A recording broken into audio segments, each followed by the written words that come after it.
you understand how dark it is? How far down the line we are? How late it is? Abdul in Minnesota, you're on the air. Thank you very much for this time, Alex. This is my first time on the show, and I really appreciate it. And I'm a new member, just to state that fact. PrisonPlanet.tv, thank you for the support. Yes, sir. And I just want to make a couple points. First of all, we live and we die. Those two things are for certain. And what the administration Obama is talking about has nothing to do with our progression as Americans or as human beings. The family and the values that are instilled in us as children have been missing for generations, and that's the real problem that we have here. And that's been engineered by the state by design. Stay there, Abdul. I'll come right back to you, okay? Sure. You're absolutely right. We have the textbooks. We have the government documents from John Taylor Gatto and Charlotte Iserby, the former head of policy, Department of Education, where by design they have dumbed us down, broken up the family to make us more easily controlled, so the state becomes the mommy and daddy, and now that's what Barack Obama is going to do, bring us into the final phase of domestication. We're on the march. The empire's on the run. Alex Jones and the GCN Radio Network. Talking about family. It's under attack. Going back to your phone calls. Abdul, you were talking about family. There's Willie Nelson talking about it. The sacred institution of humanity under savage attack. She throw a party. All right. Go ahead and make your comments, sir. I just want to make a couple points.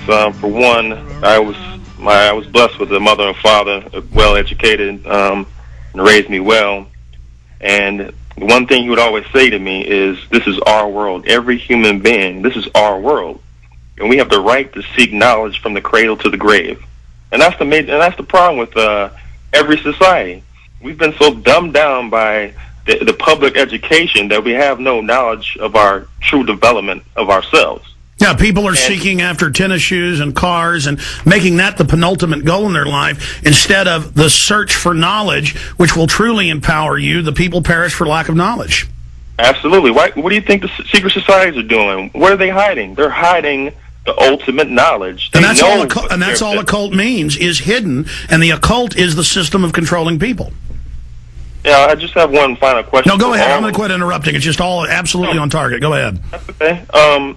I mean, you make great points, so you can interrupt me anytime. But I want to say to all our listeners out there, you must ask yourself, what do you truly fear? And what will you do to conquer those fears? That's what's most important.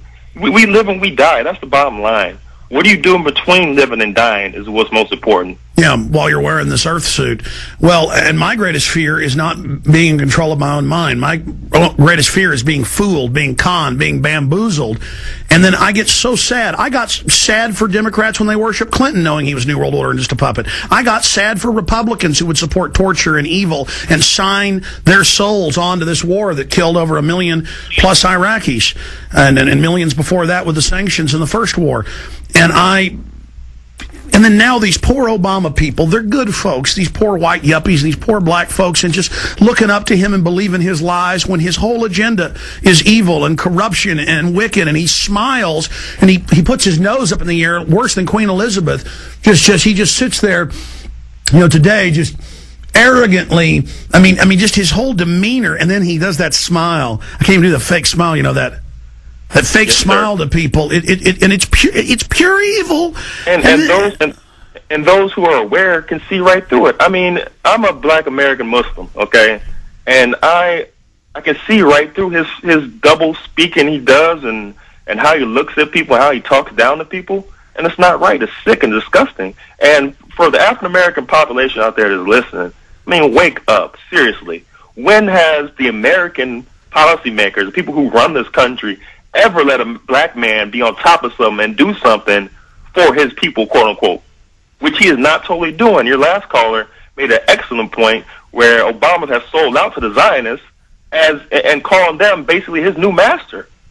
When he put on the little thing that the Jewish people wear, I have nothing against Jews, nothing like that. But he was talking about we're talking about just like the elite of over every country, the corrupt elite over there. It's not just us saying that. Israel brags in the newspapers that we own Obama. Right. It's just like when Bush was signing all these documents with the a bunch of Kabbalists in the background taking pictures and smiling like, he was doing the devil's work. Well, did you see a few months ago, right when Obama won, and then they started talking about putting Rahm Emanuel in as chief of staff? Rahm Emanuel's dad, this former black op commander in Mossad, said, my son isn't going to be like a dirty Arab sweeping the floors at the White House. He's running things. Well, why attack the Arabs? Why? Again, I'm against a Nazi saying dirty black people, and I'm certainly against somebody saying dirty Jews, and I'm against somebody saying, he's not some little nobody Arab. Right. And that's an excellent point. People, all this stuff, all this name calling, all the fighting in between the races and the religions, it's all a ploy. They laugh at this. This is what they want. They want blacks to fight with whites. They want Asians to fight with everybody else. They want Jews and Arabs to fight each other. And they always claim they're covering it to stop it, but they actually hype it all up. Absolutely. It's sick. It's totally and completely sick, and it's how they control us. In fact, John, cue up Top Ranking. I'm going to play part of that and then go to people's calls. Well, I hope, Abdul, you'll call more, and we appreciate you tuning in, sir. Thank you, and I shall. God bless you and take care.